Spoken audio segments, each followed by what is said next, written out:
Olá, seja bem-vindo. É um prazer ter a sua presença em mais este encontro do Fórum Harmônicas Brasil.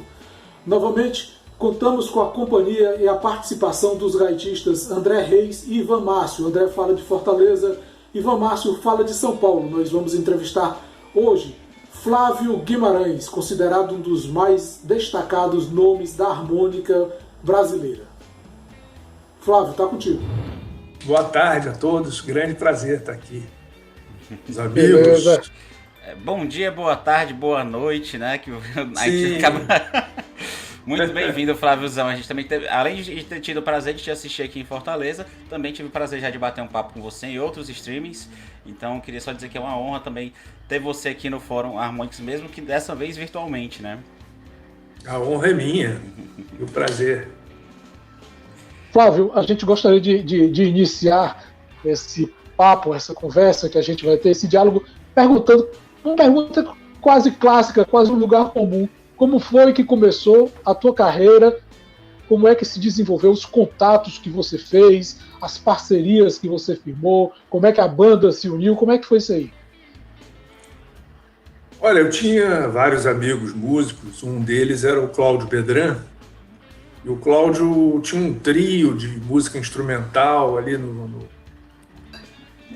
meados da década de 80, né? 84, por aí.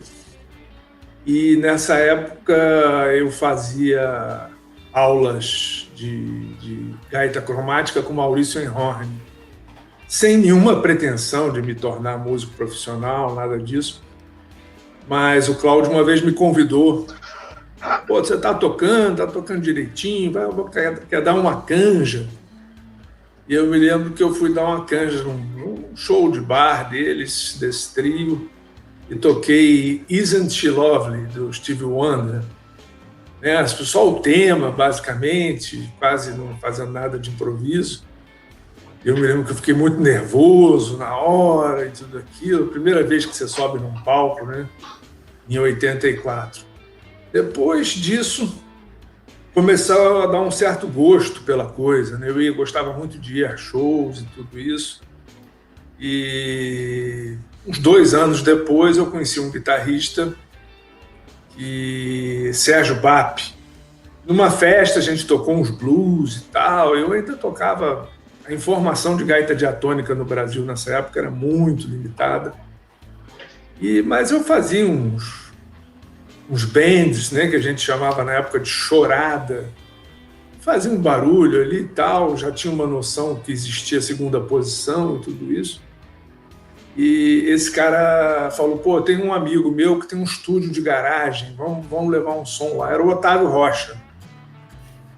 Estava faltando um baixista, eu chamei o Cláudio, aquilo ali foi o embrião do Blues Etílicos, né? A gente começou a ensaiar, levar som ali, e naturalmente alguém marcou, esse guitarrista mesmo marcou um show num bar do Rio de Janeiro que se chamava Viro do Ipiranga.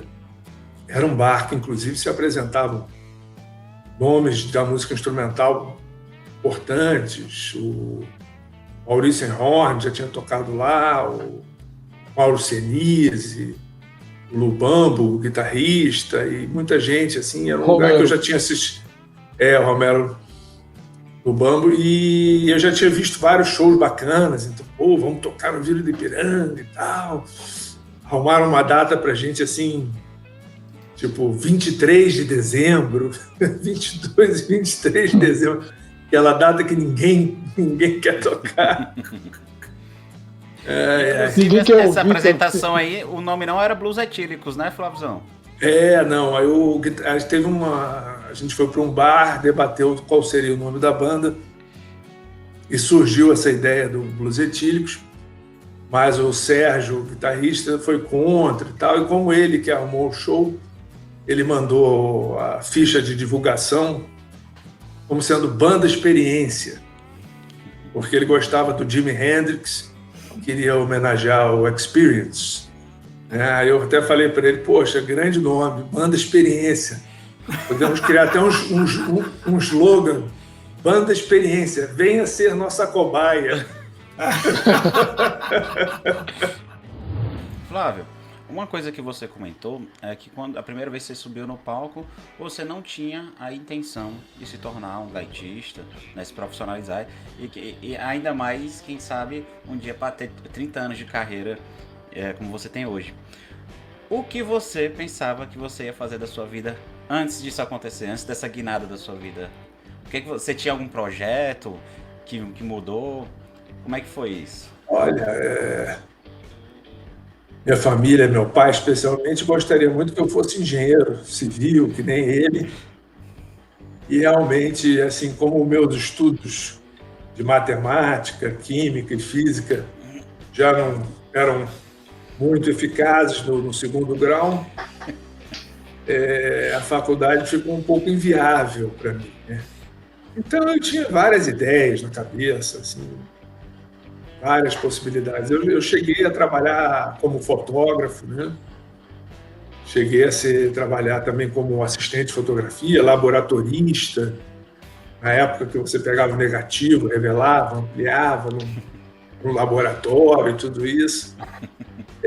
Tinha vários sonhos na cabeça, né? Mas, na verdade, eu acho que naquele final ali de adolescência, próximo dos 20 anos, eu queria o mais rápido possível ganhar algum dinheiro, tentar sair da casa dos meus pais, ter alguma independência, né?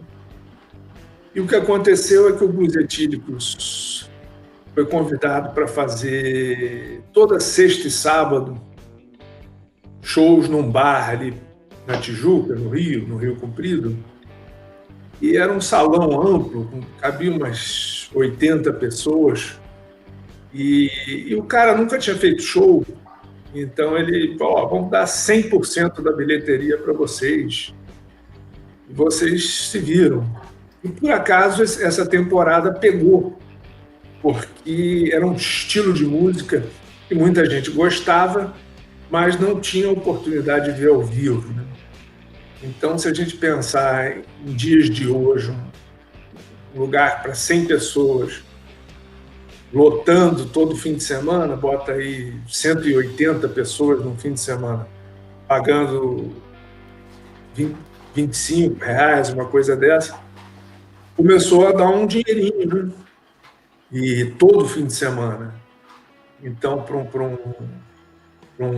um cara saindo da adolescência ali, sem trabalho e tudo, que ainda morava com os pais, ou seja, tinha contas pagas e comida em casa, conseguir aquele faturamento, a gente falou, opa, esse negócio até que é divertido. E aí, rapidamente, a gente pintou empresários, produtores de uma loja de disco no Rio, a Satisfaction Discos, e um ano depois disso a gente foi contratado pela gravadora Eldorado, ou seja, estávamos indo de avião para São Paulo. Eldorado tinha uma estrutura muito boa, para você ver, a gente comia, nossa alimentação em São Paulo era no Esplanada Grill. Esplanada Grill que você vai gastar hoje em dia R$200 no mínimo para almoçar lá. A gente comia sempre lá. Tudo garantido. Podia tomar caipirinha, uísque, no final um licorzinho. Os almoços eram incríveis. Foi aí que consolidou a marca. Foi aí que consolidou a marca Blues Etílicos? Antes disso era só blues, não era nada, depois que virou etílicos dessa aí. A turma toda gostava, né? E a gente chegava no Esplanada Grill 1h, saía quase às 5h. Ficava, comia sobremesa. Na verdade, vocês viam a transição dos turnos, né, dos garçons, né? Pegava do primeiro garçom ao último, né? Vixe, o Regis saiu, agora o Otávio vai substituir, pessoal. O garçom virava pra gente e falava, gente, foi muito bom tê-los aqui, mas a gente agora vai ter que dar uma faxina para o jantar. Viu, Flávio? Eu gostaria de mostrar aqui, só para o pessoal, e a gente já começar a fazer o link, né, com a pergunta. Flávio, eu tenho aqui o primeiro disco do Blues Etílicos, aliás, com o meu primeiro ingresso do show do Blues Etílicos, isso em 97, né? É lógico que o disco é um pouco anterior a isso, né? Aí depois eu venho com outro clássico, para mim eu digo que é a obra-prima do Blues Etílicos, tá? Na minha opinião, senhoras e senhores, o disco Salamandra, Eu tinha uma camiseta com essa capa, ela derreteu essa camiseta no meu corpo. De tanto e aí o Flávio acabou, não é saindo, tá certo, gente? Mas resolveu montar o seu trabalho solo com o disco Little Blues. Aliás, é um belíssimo disco, que uma boa parte do disco foi gravado na minha cidade natal, Santo André. Então, Flávio, eu te deixo a seguinte pergunta. Como é que foi essa transição da safra de 63 para o seu trabalho solo? Como é que foi essa transição? Antes do Flávio responder, eu quero só acrescentar mais um CD nessa lista. Eu estou sem o meu CD agora nesse momento, mas tem da Prado e Ivan Márcio com Flávio Guimarães, é isso? Ah, sim. E aliás, esse é o disco que, para mim, é a realização de um sonho. Porque eu, quando tinha 13, 14 anos, eu assistia o Flávio tocando na TV Manchete, por exemplo, né? E aí eu falava assim para minha mãe, falei, mãe, meu sonho é um dia tocar com esse cara. Era tocar. E, além disso, não só tocar, mas, pô, eu tive a honra de gravar com o Flávio. Então, para mim, foram sonhos realizados. Né? Então, Flávio, fica a pergunta, como é que foi essa sua transição da safra de 63 com a galera do Blues Etíricos, partindo para esse trabalho solo que já tem participações do Sugar Blue, do Paulo Moura, né? Do Paulo Moura, o Grande Frejá. Como é que funcionou esse trabalho, essa transição sua para o trabalho solo, Flávio? A gente costumava se apresentar no Jazz and Blues em Santo André, uma casa noturna. E, puxa vida, até o Buddy Guy deu canja lá, o Larry McRae deu canja, a gente tocou junto com o Larry McRae e tal. E o Fábio Zanetti resolveu entrar nesse ramo de produção fonográfica, né? Criou um selo, pequeno selo, tinha um estúdio, era o Camerati, praticamente em frente ao bar, né?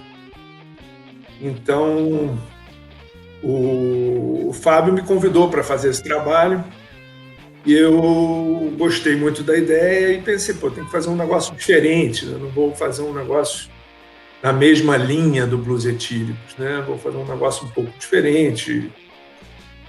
Apesar de que eu trouxe o Otávio Rocha, né, do Blues Etíricos para acompanhar, e o disco é meio dividido, uma coisa meio blues rock, por um lado, com o Hugo Perrota no baixo e o Cadu Menezes na bateria, e do outro lado, uma coisa meio jazzística, que eu gostava muito de ouvir jazz. Absolutamente não era um músico de jazz, mas tinha essa paixão pelo jazz, então eu chamei o grande Paulo Russo, contrabaixista maravilhoso, o Pedro Strasser, que depois, mais tarde, veio a entrar para o Blues Etíricos, né? O Marco Tomaso no piano, e aí foi uma coisa mais jazzística e tudo. Eu acho que é um disco que, na época, foi um disco muito especial, foi um disco que teve críticas ótimas, teve realmente essas participações especiais, teve Ed Mota cantando Honest I Do, e ficou uma música muito, muito curtida até hoje. É no Little Blues que tem Na Baixa do Sapateiro? Sim, com participação do Rio do Hora. É um disco que ele tem um probleminha de sonoridade. Para mim, assim, ele tem uma sonoridade um pouco datada. Na verdade, teve uns percalços ali, que eu não vou me alongar muito, mas a mixagem não foi feita. Eu ia para Santo André fazer a mixagem, aquilo que estava ali, aquele áudio, era um som tipo uma cópia de monitor, praticamente. Foi feita assim, em um dia, o disco inteiro. E antigamente era mixagem com rolo. Aí tinha uns acertos para serem feitos, mas o estúdio... Ramones também fez isso muito, hein? Disco gravado em um dia. Foi gravado até as participações, foram no Rio, tudo levou um tempinho, mas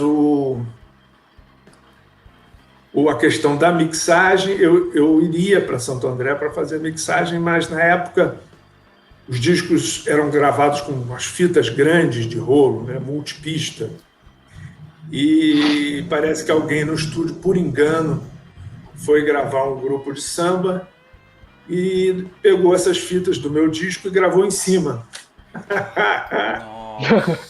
Então, as masters foram para o espaço. Quando eu soube disso, eu fiquei bem chateado, mas não havia mais o que fazer, já tinha sido apagado. Mas aí que tá, a qualidade ficou ótima. Aí que tá. A questão do datado, eu acho que assim, conta a sua história. Conta a males que vem para o bem, né? A males que vem para o bem, porque até hoje muita gente usa o disco Little Blues como referência para estudo, usa como referência para montar um repertório. Eu mesmo, cara, eu sou doido por Hand Jive, adoro Hand Jive, é uma música que eu curto pra caramba. Na Baixa do Sapateiro é uma música que eu adoro. Aliás, a versão de Take 5 que você gravou é ótima, é uma versão que, sabe, eu adoro demais. Então, cara, essa questão do datado, ela realmente mostra a pureza de como foi o processo de gravação. Então isso que você está contando é algo assim muito maluco, cara, porque eu falo, porra, como assim, né? Porque tá muito bom, cara. Quem tem a oportunidade, quem tem a curiosidade, quem acompanha a plataforma, o canal do Flávio Guimarães no YouTube, ele pode verificar agora, por estes dias, o Flávio tocando Felicidade, que é um clássico da bossa nova. E aí, Flávio, como é que é o diálogo do bluseiro, do bluesman, com esses gêneros? E aí a gente já falou aqui da Baixa do Sapateiro, com esses gêneros que são autenticamente brasileiros.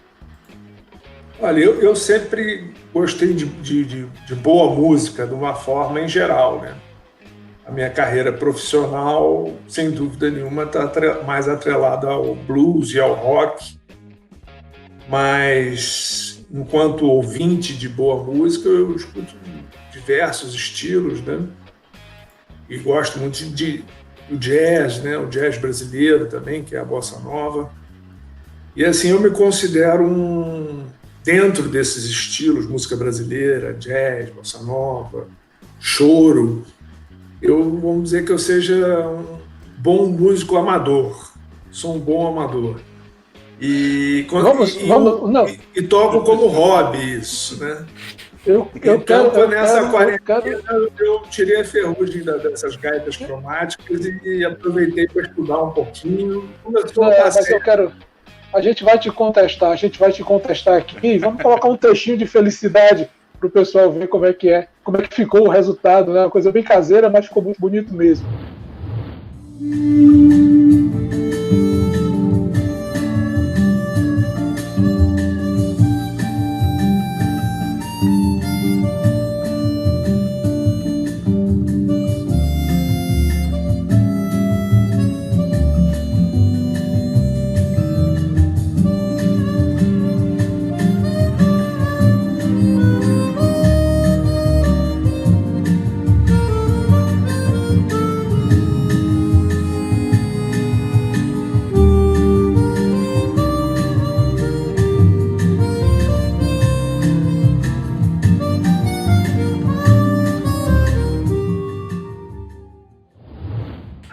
Tem uma boa também, que é o que eu fiz dessa praia, que foi o Manhã de Carnaval, do Luiz Bonfá.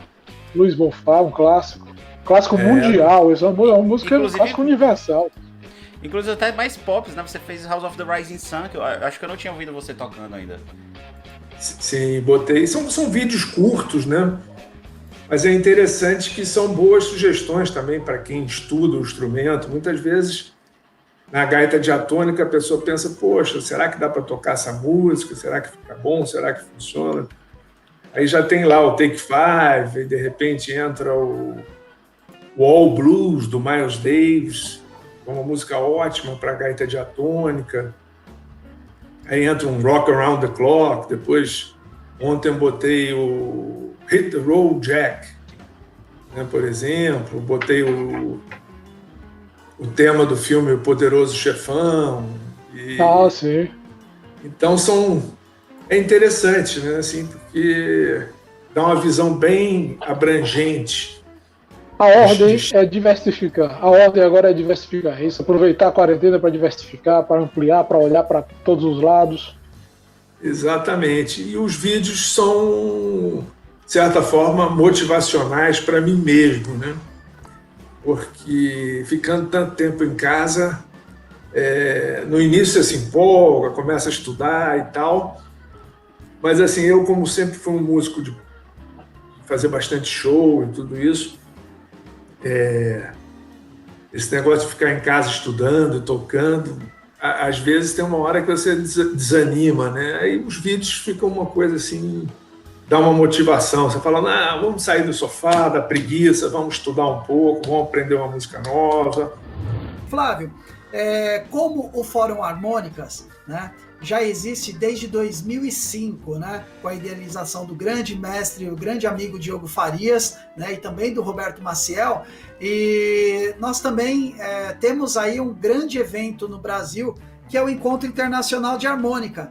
E aí eu gostaria de saber aí de você a importância do encontro, né, desse Festival Internacional da Harmônica e também do Fórum de Harmônicas para o nosso tão querido instrumento. O Fórum de Harmônicas é impressionante também, está com uma longevidade grande e sempre com essa variedade de estilos e muito importante para a cena da harmônica. O Encontro Internacional da Harmônica durou cerca de, acho que foram 13 edições, 13 anos seguidos, né? A gente tinha um apoio muito excepcional do SESC, especialmente da turma do SESC Pompeia, e graças a esse apoio a gente pôde trazer Howard Levy, que é o grande maestro da diatônica no jazz, trouxemos Mark Hamill, Rick Astrin, Joey Felisco, Mitch Cashmore, Steve Geiger, R.J. Michaud, Johnny Sanson, Mason Casey, Hulk Herrera e tantos outros gaitistas, os Gary Smith, né? O Steve Geiger. Então, isso foi muito bom, porque esses americanos foram trazendo para a gente também influências e ensinamentos, né? Eu aprendi muito, o Ivan aprendeu muito, o pessoal de São Paulo que convivia, né? Little Will, Márcio Ábido, esses caras que iam todo ano, a gente tinha sempre o apoio do Chico Blues também, e lotava, sempre lotou o Sesc Pompeia. O que aconteceu ali que as pessoas que eu lidei durante aquela mais de uma década, elas foram se aposentando, né? Eram pessoas da minha geração, um pouquinho mais velhas que eu, eles foram se aposentando e teve uma época que houve uma troca na parte cultural, de programadores e tal, e veio uma geração que estava ali com seus 25 anos de idade, e eu lidava com pessoas que estavam com 50, 55. E o que mudou foi que, em determinado momento, tinha uma turma que ainda conhecia o festival, que tinha uma ligação, que gostava do evento, mas esse pessoal foi transferido para a central do SESC, e aí entrou uma galera nova, realmente nunca tinha visto o festival, e dessa galera nova eu fui numa reunião, e o cara que era responsável pela programação, não lembro mais o nome, ele me perguntou assim, o que é harmônica mesmo? Quando ele perguntou o que é harmônica mesmo, eu senti que eu estava em apuros. É a flautinha, e a partir dali ele resolveu que não ia mais fazer o festival. Quando eu expliquei para ele que era gaita de boca, mas ele falou assim, mas um festival só para gaita, isso não faz sentido. Eu falei, não, é um festival de música que o protagonista de cada show são bandas completas, com cantores, com tudo isso, e também tem a gaita. Mas ele achou que aquilo não tinha muita relevância para o Sesc Pompeia e tesourou. Você, em 95, fez um CD de um gaitista no Brasil. Para mim, isso é surpreendente. Eu acho que a gaita ela tem esse poder de surpreender. Inclusive, como exemplo, a gente tem Joke do Little Walter, que foi a primeira música instrumental da história a ficar no topo do Billboard. Né? Então, assim, a gente não dá para saber muito o que pode acontecer. A gente sempre espera que tenha pessoas como você, como o Ivan, e grandes músicos que a gente tem aqui no Brasil para estar surpreendendo. Mas uma coisa que eu fico muito curioso é para um grande músico como você, que fazia muitos shows, né, tinha esse contato principalmente nos shows com o público, que agora está tendo contato através da internet. Como é que está sendo essa diferença para você nesse contato? É mais frio ou você está tendo mais interação por ser mais acessível? O que é que muda para você na relação com o público? É um outro tipo de relação, né? Claro que a internet permite que você fale com diferentes cidades, estados e países. Né? Isso é um negócio muito interessante que veio para ficar. É muito bacana saber que tem gente que já segue meu vídeo da Europa, dos Estados Unidos. Né? Começo a receber solicitação de amizade de pessoas que eu não sei nem de onde são, porque árabes, indianos, japoneses, chineses. Isso é um lance muito legal da internet. Né? Agora, assim, como espectador, eu sinto falta de assistir um show ao vivo. Eu acho que a massa sonora, aquele ambiente do teatro, ou do festival, da arena, ou até mesmo da casa noturna, esses ambientes onde as pessoas saem de casa para curtir, ouvir, para participar, aquele calor humano da plateia, isso é muito importante. Nós todos sentimos muita falta, né? Porque eu tenho certeza que os meus melhores momentos de emoção e, ao mesmo tempo, os melhores momentos musicais que eu tive foram shows, né? Porque a plateia ela te dá um calor, uma empolgação, e você se sente motivado a tocar melhor e tudo isso. Isso a gente tem sentido muita falta esse ano, né? Bom, e então fica agora o nosso agradecimento mais uma vez ao Flávio Guimarães. Mais uma vez eu agradeço a sua presença, ao André Reis, ao Ivan Márcio. Esse encontro sempre é muito proveitoso, sempre é muito interessante a gente poder falar de música, de gaita, de cultura, de arte e, obviamente, enxergar os mercados, o que é que está se movimentando, o que é que a gente está, os cenários em que a gente está inserido. Né? A gente faz mais uma vez o agradecimento à Assembleia Legislativa do Estado do Ceará, à Estação Luz Filmes, à Cantina Pet, ao Rapscales e ao portal Invest Nordeste, que nos apoiaram nesta primeira edição digital do Fórum Harmônicas Brasil. A gente fica agora com Flávio Guimarães, aí com 2 participações bastante especiais com a banda Blues Atíricos. Valeu, pessoal. Até mais. Alguém pensa que me engana, antes já se enganou. Meu caráter, meu bom caráter, é obra do Criador. Gosto de todas as vezes, só que sou diferente. Não sou nem bom, nem ruim, eu não tenho princípio ou fim. Eu nasço todas as manhãs, quando eu saio, eu fico.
raça humana é muito menos 1000.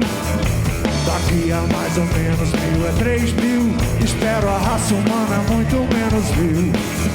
Pra certos calendários já era de aquários e o mundo continua muito medieval. Honestos são otários, conceitos ao contrário, e a estupidez é intercontinental.